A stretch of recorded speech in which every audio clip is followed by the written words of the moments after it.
everyone, how are y'all doing? My name is Deborah, and I think I told you I wasn't gonna do a second impression, but here we are. I'm here to give you my second impression of the drama that I have literally, if you've been following me on Twitter, and if you haven't literally, and you're in love with this drama, then you literally have to follow me on Twitter. But as you know, if you've been following me on Twitter, I have literally been obsessed with this drama since it started airing and stuff. So go ahead and grab your tea mugs and come along with me in this journey as we discuss the Rebel Princess. I give you my second impression. Note, this is gonna have spoilers, like a whole bunch of spoilers. Probably like right now I've watched up to episode 34 and a half, and I say 34 and a half because I haven't finished 35 yet. So if you haven't watched up to that, then probably you shouldn't watch this except you really don't mind spoilers, because I'm probably going to talk about some spoilers that might be from episodes you haven't even watched. So if you've watched up to 35, I might even go ahead of that because of the spoilers that we've seen in terms of the book, and also spoilers that we've seen for upcoming episodes. So I might actually just drop some more spoilers than you actually intended to listen to. So I'm not sure how this is gonna go. But if you know that you're gonna be mad at me if I give you spoilers, then stop watching right now. Okay? Alright.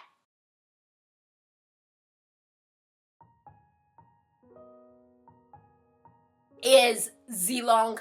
So Zilong is a character that I really began not liking. I mean, he raped his wife, bruh. Why would I like him, right? But I have grown to see that literally he's the way he is because of the people surrounding him. If he has the right people around him, like Xiao Ziyi and Ao, he will be a great king. Unfortunately, that's not what's gonna happen because I already know how this is gonna end. But I'm not gonna spoil it more for you guys. If you want to know what's gonna happen, go check out my Twitter feed and see who I'm talking with, and you'll see, like, you have to go through thousands of conversation, but you'll see the whole story of what happens with Zilong right there. So I'm not gonna spoil it here, but I just feel like he's a character that I am seeing signs of how growth and like hope for him that I had hoped to see in Drunk Prince. Does that make sense? But yeah, anyways, I still do not support what he did to Wanru, just making that clear. Rape is never okay. Alright, another character that I want to talk about is the king. The king! Okay, that king, the first king, the real king, before all those other people are trying to take the throne come to be. But he really was the best chess player. Like, he made his mistakes, like kind of he said in the ending when he died, where he said his greatest mistake was not believing in Xiao Ziyi and stuff. Like, that was his greatest misstep. I feel like the dude was literally a chess master. It was kind of amazing when you think about it, and all he did in his life, like how he played Wang Lin into believing that he didn't know that this dude was poisoning him, or this deaf and dumb Taoist priest was not actually a deaf and dumb Taoist priest and stuff. How he played him, and then how he, when he was when Zilu tried to get the throne, he basically played with Zilu's mind also into thinking like, dude, what if they lied to you? What if I'm really your dad? Like, are you sure I ain't your dad? Like, are you really sure? And stuff, and played games with him. And so even when he like reached out to Awu for help, I was always suspicious of him. Yeah, I know he loves Awu and stuff, but I feel like he came to understand, or I can't unsee his use of Awu, because he came to understand that at the end of the day, the only person he could really rely on was Awu, and which is why he reached out to her. So for me, when he was like asking her for forgiveness and all that jazz, I didn't really feel like it was honest, because I'm like, dude, I don't know if you're really being honest or you're just saying this because I was the only one that can save you right now. Like, I don't know if I fully trust you.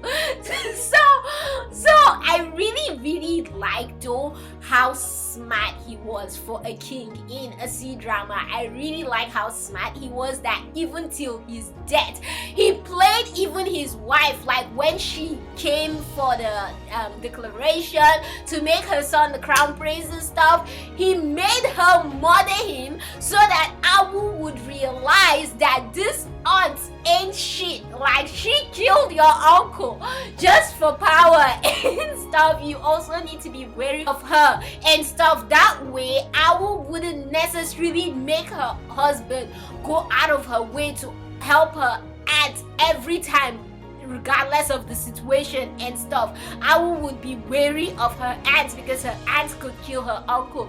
So I don't know, but this dude, and then not only that, he also was the one who planted the seed of going for the crown into Zitan's head for Awu and stuff. So even till his death, this king was plotting, and I respect that. Like, the devil works hard, but this dude works harder.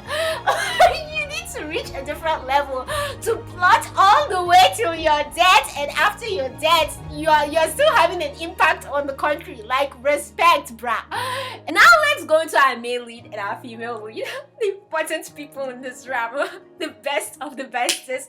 I was just thinking about it today. I'm like, I just realized that literally, apart from Lin Shu / Mei Shengsu in Nirvana and Fire, I have loved a lot of male leads in C-dramas, but they have only been, till now, there has only been one that I have actually respected, and that was Ling Shu's character, Mei Cheng-soo, in Nirvana and Fire. I actually respected him, and this is the first time after that drama that I actually respect another male lead, and that's Zhao Ziyi. I just love how Zhao Ziyi's character is written. One, his loyalty to his country, his loyalty to his people, his love for his people, how he basically just tries to do the right thing. I really like how honest he is with our female lead. Like, oh my goodness, thank you, Jesus. A character and characters that actually discuss things like adults and don't just form assumptions, don't hide things from each other. And when things, like, there's something he's doing now where he's basically feeding her some drugs, and I won't spoil that for you, but if you've watched up to episode 35, you know what I'm talking about, where he's feeding her some drugs to protect her. But some of you might be like, well, Deborah, he's also hiding that from her. But I'm not mad at that, because I know when she finds out, he will explain it to her and they will have a conversation as adults. She will be angry, but they will get over that hurdle and stuff. I understand why he isn't specifically telling her right now, considering all she's gone through from a psychological point of view. Something I really appreciate about their love is literally how we knew they were attracted to each other before they fell in love, but they had their reservations about each other because of literally how they came to get married. And I love how once that curtain was peeled and the truth was revealed, they let down their reservations about each other and basically just allowed themselves to learn about each other, know each other, and in the process fall in love with each other, like truly fall in love with each other and forget about everything else going on out there and realize this marriage is between me and you and not like other people out there. So it's gonna be us against the world, and we need to come together, understand each other, realize that we need to walk hand in hand in order to fight these forces out there that are coming for us. And we see that in the scene where that one girl that was the niece of one of his soldiers was trying to get Awu's husband Xiao Ziyi, and when they went to report to Xiao Ziyi was like, what did Awu say? Fine, do whatever she says. And then they go to Awu and Awu says, what did Xiao Ziyi say? He's like, yeah, do whatever he said, which was really cute. But anyways, I really love how their mind just walks of their love story. I really love how they grew in love and stuff, how they grew to like each other, love each other, respect each other, have each other's back, recognize each other, let the past go, and literally become couple goals. Love when they're together. I love how they just make it seem so easy, yet it really isn't. Stuff. They really had to walk towards it, and I love how patient Xiao Ziyi is with her, how he always waits for her to literally heal, and then at a certain point he's like, all right, I need to step in, and then he steps in and he's like, are you okay? And he checks in on her, and then they move through the stages together. So anyways, whatever, what I'm just saying is I really love this couple, in case you didn't get my point. So for me, I just really love how Xiao Zi's character is written in terms of like a male lead. I love how he can be the god of war outside, but then in his home and with his wife, he is literally this cute kid stuff that just becomes puddles in front of his wife, and it is the most precious thing to watch ever, which is why I absolutely love this drama. That so far we've not had unnecessary fights and misunderstandings between our male lead and our female lead and stuff. Every action they take, I understand why they're taking those actions and why they're doing the things that they're doing. So I really appreciate that, which brings me to our female lead. Something else I love about the relationship between our male lead and our female lead is how they're like, she might not know how to fight martial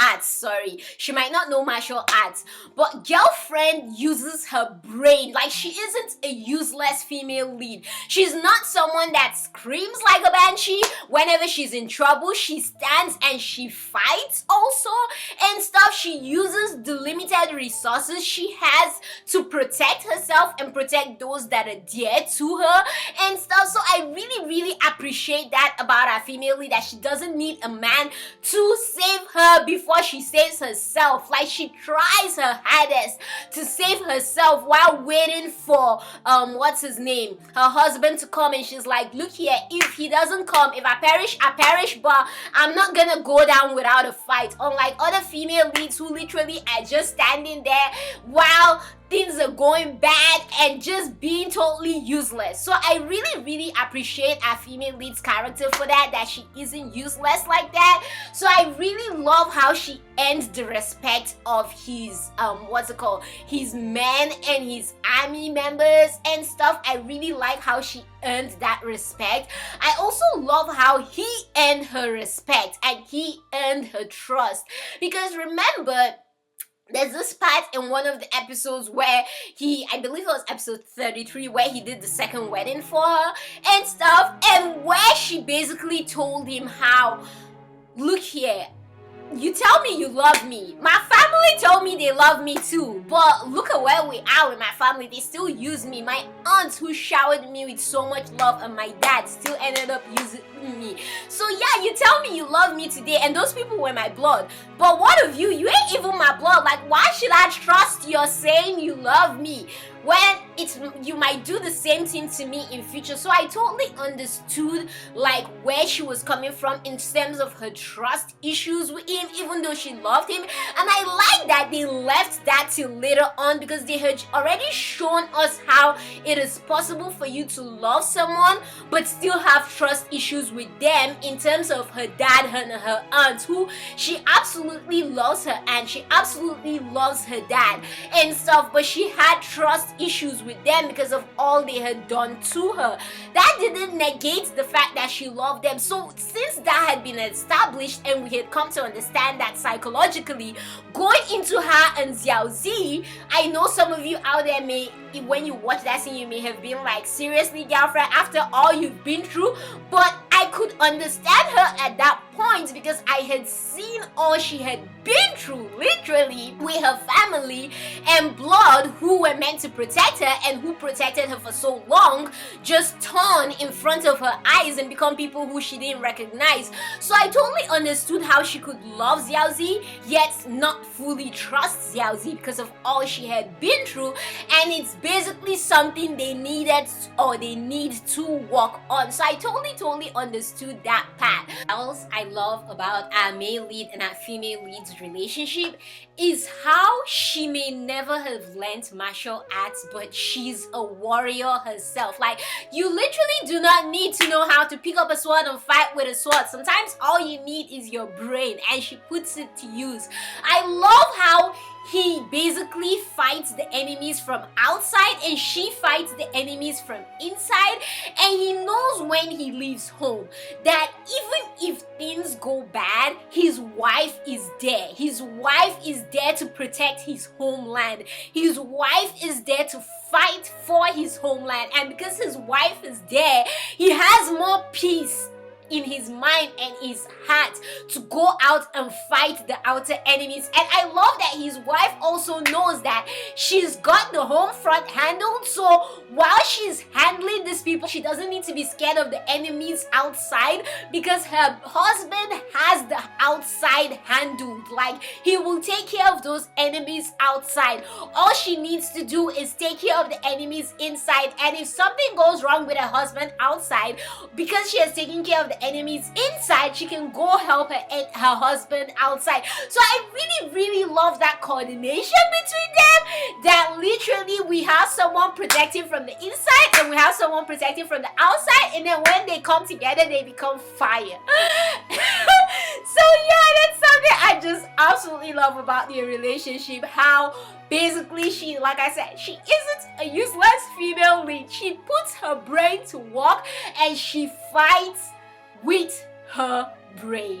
But yeah, I just love how romantic they are together. I love how they're both not afraid of skinship. They're so comfortable with each other. I love how he's always trying to touch her face with his hands and touch her and just literally be in her embrace and in her sight. It's just, in the history of especially historical dramas, this is a first for me to see so much like comfort in terms of like our male lead and our female lead being around each other and it being so natural and stuff that you're like, of course it's Zhao Ziyi, of course it's our Zhao Ziyi, they have to be like this. Like, it just comes so naturally to them, and I just appreciate that. So that's just some great acting from Zhang Ziyi and from Zhou Yiwei, so we have to give them props for that. I am definitely enjoying this drama so far. I can't wait for the upcoming episodes. I'm not gonna give any like suspicions because I already know what's coming up. I know some of you might be like, Deborah, why are you not talking of Song Huai'en? I have decided to ignore him and pretend he doesn't exist. For those of you who know what's going to happen with Song Huai'en, then you probably understand how I feel. Like, I went through the motions of grief with Song Huai'en. Fine, let's talk about him. I went through grief, like the 7 stages of grief with him. I feel like I'm still in it because I'm still like, I don't even want to talk about him. Let's pretend he doesn't exist right now because he's a character that I gave my heart to. And you just shattered it. Like, how you gonna blame me like that? Like, what did I do to deserve this? Like, it's so unfair. Why are you doing this to me? Song Huai'en, why? Imagine how I'm feeling like this. Like, imagine how Zhao Ziyi feels. Like, why am I talking like this to real people? Deborah, you need Jesus. Like, why am I'm so invested in this drama, it's insane. But anyways, Song Huai'en is a character that literally